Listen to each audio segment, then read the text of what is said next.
by interweaving our destiny with that of any part of Europe. By interweaving our destiny with that of any part of Europe. Entangle our peace and prosperity in the toils of European ambition, rivalship, interest, humor, or caprice. It is our true policy to steer clear of permanent alliances with any portion of the foreign world. So far, as we are now at liberty to do it. For let me not be understood as capable of patronizing infidelity to existing engagements. That, my friends, is a quote directly from George Washington's farewell speech. I think that it plays a large role in explaining how we are where we are right now in terms of the geopolitical landscape of the world. And so in this episode, I think it would be a good idea to run through just how damaging our alliances across the world have been to the United States and possibly the world as a whole. I'm your host, Sal Assante. This is the Patriots podcast. Let's get right into the show today.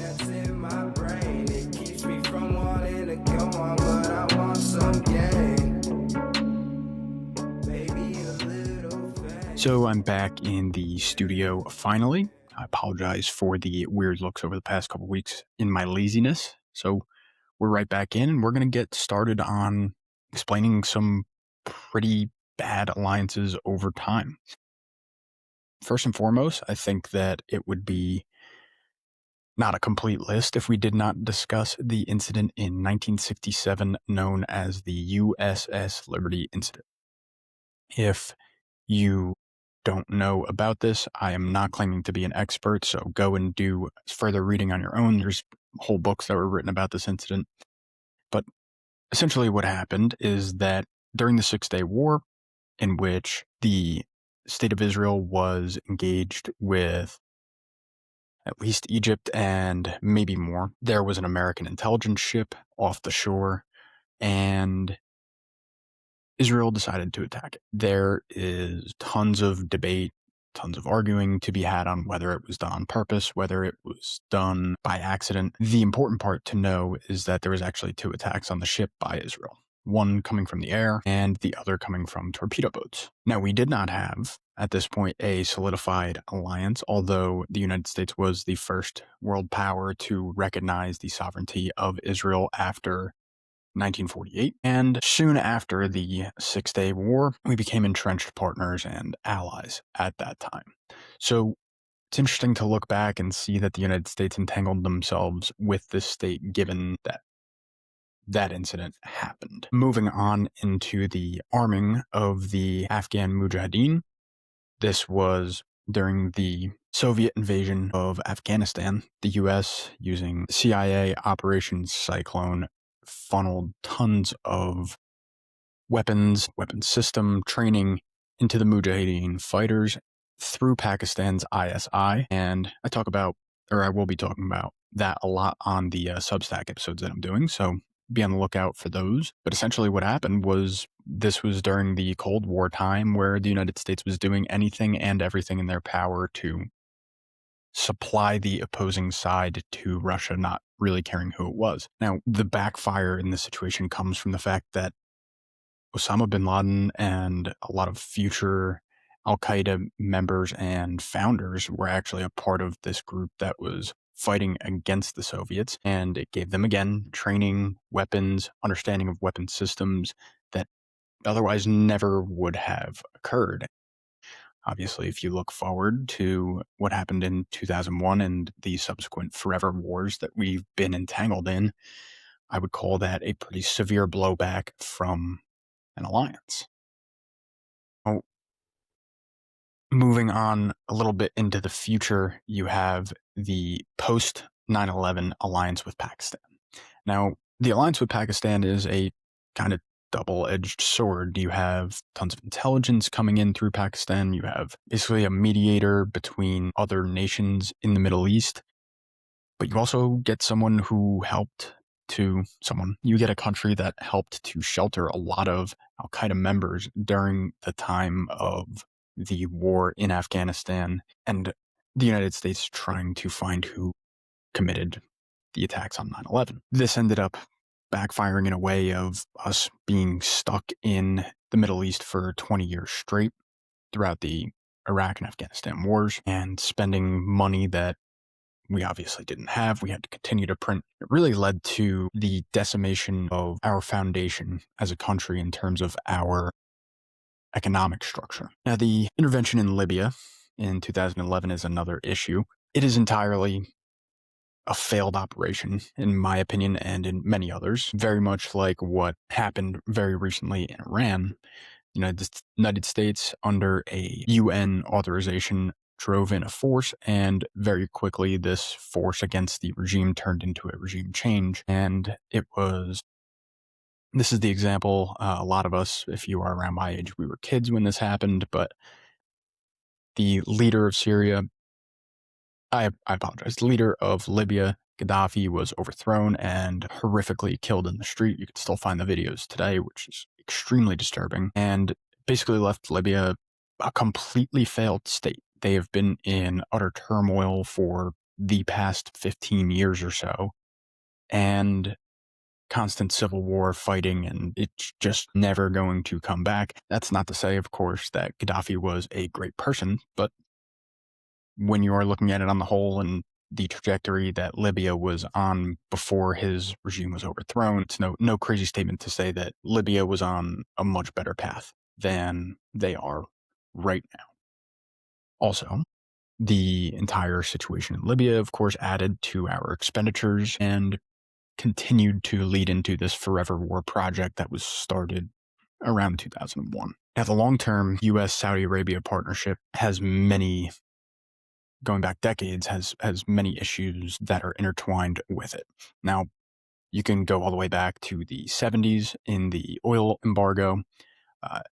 Essentially, what happened there is that in retaliation for the U.S. supporting Israel, Saudi-led OPEC, they cut oil exports to the U.S. and over weeks quadrupled our price in oil and triggered a recession and stagflation again in 1973. You can look at 9/11, where 15 of 19 of the hijackers were Saudi. You have, of course, Osama bin Laden being a Saudi national up until 1994, and the Saudi export of Wahhabi ideology, essentially fueling extremism not just in the region of the Middle East, but across the world, as we found out in our backyard about 25 years ago. And in the Yemen War, 2015 to still ongoing, the U.S. logistical and intelligence support for Saudi-led coalition against Iranian-backed Houthis contributed to one of the worst humanitarian crises ever, being that there was a massive spread of famine and cholera outbreak. It drew congressional backlash and tied U.S. policy to Saudi-Iran rivalry, the Saudi-Iran rivalry that has existed forever and will continue to exist forever. All of these backings are the makes of why our country is in such hot water when it comes to our economics, our standing with the world, our ability to wage any sort of policy that is going to stick, because, well, we've led ourselves down the same road so many times since the late 90s and early 2000s. We continually get ourselves into situations, a lot of times in the Middle East, but of course you have the ongoing situation, I should say, in Russia with Ukraine, where we continually are putting ourselves trying to back things, mostly military operations, but not always, where we really should have no business being. And I think it references back to Washington's speech, where it makes no sense for us to entangle ourselves so tightly with any country around the world, let alone Europe. Remember too that the era that Washington is talking about in Europe, when he talks specifically about European alliance and the web of essentially bullshit that they had going on over there, it was right before the Napoleon conquests. There was wars waged across Europe basically endlessly. Of course, you have the 7 Years' War, which was one of the largest catalysts to America even becoming a thing. And so their understanding of the world back then and the power centers was generally focused on Europe.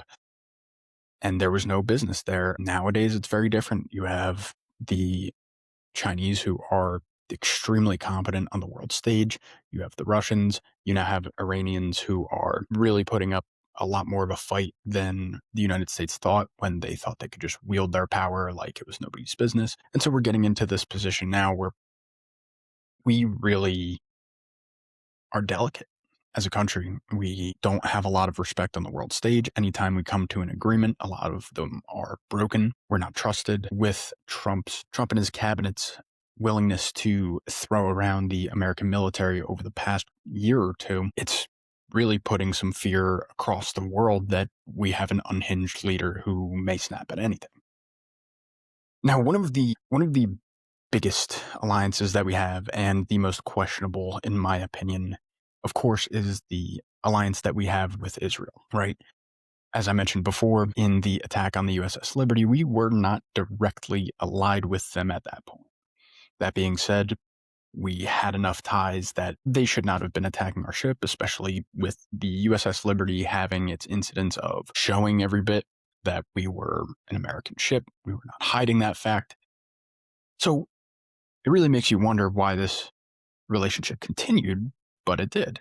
You have, going back to 1991 in the Gulf War under Bush 1, Operation Desert Storm, and the war actually started, was that Iraq essentially tempted us. Under Saddam Hussein, they deliberately targeted Israel, with the thought being that the U.S.-led coalition could not stand for one of its allies, which we were allies at this point, being attacked straight up. Now, the Bush administration pressured the Israelis not to join in the war and went directly into combat just with the Americans. And as you look back on it, in terms of the forever wars that we were entangled in 20 years later, it was actually a pretty successful mission. Now, the Israelis not being involved really solidified the fact that they weren't going to lose the Arab partners that the U.S. had built up in its coalition. States like Saudi Arabia, Egypt, Syria, at that time all being well connected to the U.S. and in a U.S.-led coalition, as I mentioned, with us and Israel. Now, even though Israel didn't do anything, it's not publicly said that Israel did anything directly to get struck by Saddam. You can only assume. That being said, them being the target and us being tied to them is what got us locked into the 91 Gulf War. Now, in 2003 with Iraq, clean break strategy showed its ugly head. Clean break paper itself was a paper that was released in 1996. A study group essentially led by a political action committee that was led by Richard Pearl, written with Douglas Feith, David Wormser, and many others that are a part of a group that we call the neoconservatives, essentially the people that got us into these forever wars. In that 1996 clean break paper, the proposition was that the United States has the capability and therefore the responsibility to go after what this group deemed to be dangerous people. One of those people, of course, being Saddam Hussein, wanting to remove him from power in Iraq.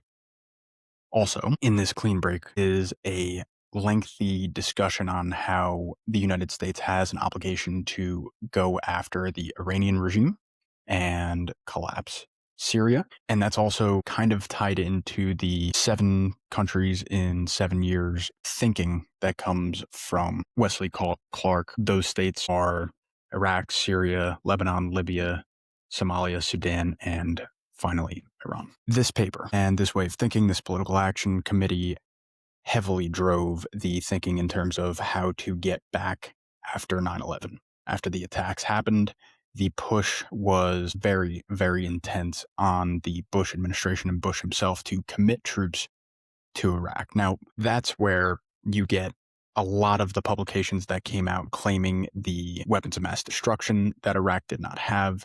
You have a lot of the lies that ended up pushing us to go and invade and get us locked down in Iraq and Afghanistan for about 20 years.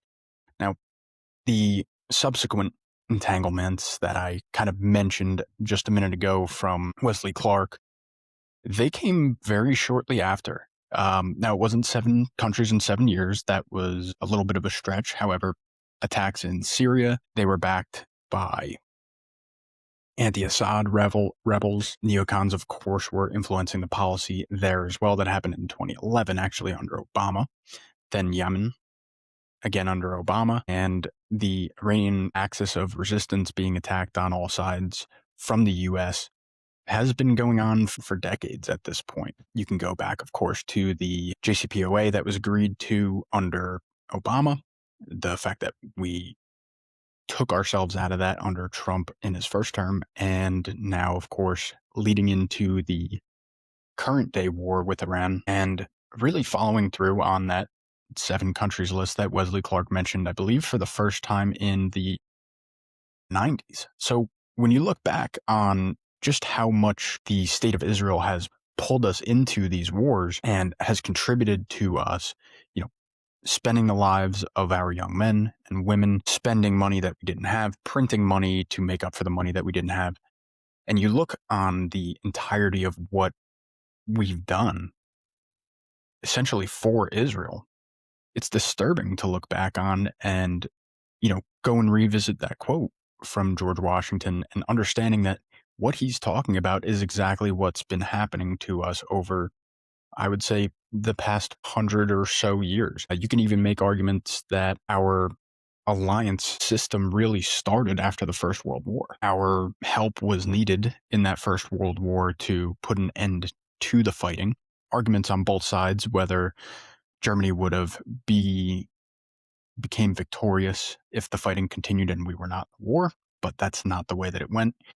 And ever since then, the attempt, of course, with creating the League of Nations that ended up failing was that we need to build up a set of allies, or at least agreements with other countries, to not allow something like the World War ever happen again. In doing so, in pushing terms that were completely unacceptable by any nation ever onto Germany after the First World War, the states that had been a part of that League of Nations essentially forced a Second World War to happen. Now, whether that was to happen in the 1940s or whether that was to happen in the 50s or the 30s, there was no timeline. But putting ourselves into these situations and entangling ourselves with things that at the end of the day don't directly affect us has put us on this path to really destroying the entire fabric of our nation, like I kind of mentioned earlier. We lose out on the ability to have diplomatic relationships that are, make sense but don't entangle us in a true alliance, creating defense networks. We have a place in the world right now that is threatened just by the fact that it seems that our president now does not have any control. He does not know what his plan is. He doesn't have any identifiable goals. And when you look back specifically with Israel, the amount of fighting that has come basically at their behest, but done by the United States, it starts to really make you think why we are in this relationship anymore. And someone like myself, I actually wonder why we're in any relationship with foreign countries that are defense oriented, or in the case of Iran, offensively oriented. An offensive war is one of the most disturbing things to think about, because what a lot of people like myself will call that is a war of choice. In a war of choice, you are automatically putting your men in a position to not fight at their highest capable level. If it's a war of choice and the boots on the ground understand it's a war of choice, it's not putting you in a position to fight with really any sort of vigor that you would have if you were put in a position where your back is against the wall, you're between a rock and a hard place, and you need to fight your way out. Now, this is not me advocating for war in either circumstance, but my broader point is that as we've been engaging in more and more of these wars of choice, we have been really sapping the power from not only our economy, but also our ability to wage wars when needed, our ability to display our power in situations where you have up and coming countries that are looking to overtake our place in the world, such as China or Russia. And you weaken our standing across the world just by acting belligerently, as we have been doing for at least the last 20 years. And I would say even going back at least as far as Vietnam. So with all of this said, what I'm hoping that you could take away from today's episode is the fact that our alliance systems that we've set up I would say pre-World War II and moving forward, have been utter failures and have led us to not be able to pay attention at the home front, have allowed a degradation of our society, both at home and abroad. They have degraded our economic position in basically every way of life. Our country, which was the golden standard for something like 75 years, if not a little more, we've taken that and put that at the brink of total collapse for places that aren't even close to us, right?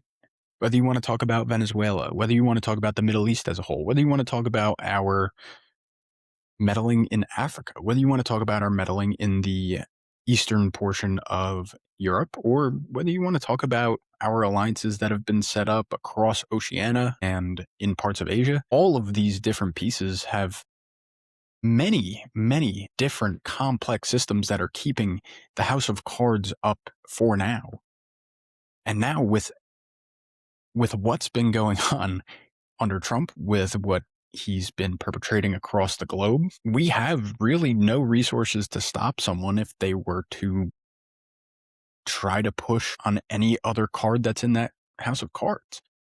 If the Chinese decide that now is the time to go after Taiwan, they will pretty much have free reign unless we get our act together and get out of Iran. If Russia makes a stronger push for Ukraine, well, same thing. We're going to have to get our act together and clean up. And this is why I really don't see it as feasible for us to be allied with this many different countries and have this many agendas going on all at one time. Because at the end of the day, as you've seen with, if you're a follower of this show, all we have time to do is focus on just how bad is it in the Middle East right now? How bad is the operation in Iran going? That's all we have time to talk about. It's all we have time to think about because it affects our daily lives so much. Just the price of gas is essentially doubled. Price of diesel is at least doubled just in that time, right? And imagine things start going downhill even worse in other areas of the world. And yet, when we look at the things at home, none of it's getting attention, right? The homeless problem that's been a problem now for at least as long as I've been alive isn't getting attention. Our infrastructure is falling apart in a lot of places and not getting proper attention. Our healthcare system is an absolute mess. Insurance at home, whether you're talking about driver's insurance, health insurance, home insurance, it's all a disaster. It's a disaster for businesses. So none of these topics that are an issue, right? And not even to mention home prices that are extremely unaffordable for younger people. All of these issues that are really key and core issues, and they are at least talked about in every election cycle, they are getting no attention because of the amount of attention that we are giving across the world and not at home. That's why, in my hope, is that as the next generation starts to gain more and more seats of power, maybe starts to vie for the presidency in the next 10 or so years, we will get people who actually have a spine and are willing to stand up to places like Israel, places like NATO, and not get ourselves entangled in stupidity across the world and mostly talking about armed conflicts. At the end of the day, we have enough issues at home that we need to take care of. We just don't have the time and the resources to do it. And I think that we should change that. And again, I hope that this next generation of leadership has that mindset going in and that really the Trump presidency is the end of all this. Right? That generation can no longer lead. They are far too old. Let's hope for the best, people. And let's try not to be the type of people that think that no matter what we do, no matter what we vote for, we're going to get a bad outcome. Because I think if we start living that pessimistically, then we really have nowhere to go. Let's have some hope. Let's allow for the next generation to fail on their own and show us why they suck too. But let's not assume that that's going to be the case, and let's give them a shot, because if we don't and we continue trying to give power to people who are octogenarians, then I think we're going to continue to have the same policy that we've had for the past 50 odd years. That's about all I got for you today. I hope you enjoyed the show and the rundown. I want you to let me know what you think in the comments. Let me know what you agreed with, disagreed with, or have questions. Let me know. I really appreciate you guys. And if you are not already, would appreciate a subscribe and a like on the video. It helps a ton, and I do not ask you enough. So please do that for me. I love you guys, and I will see you guys next week. I wish I Peace were out. the fucking state. I wanna be something, not nothing. Trapped inside my dream and I'm running away from these demons. But the feeling's so good, I'ma keep dreaming.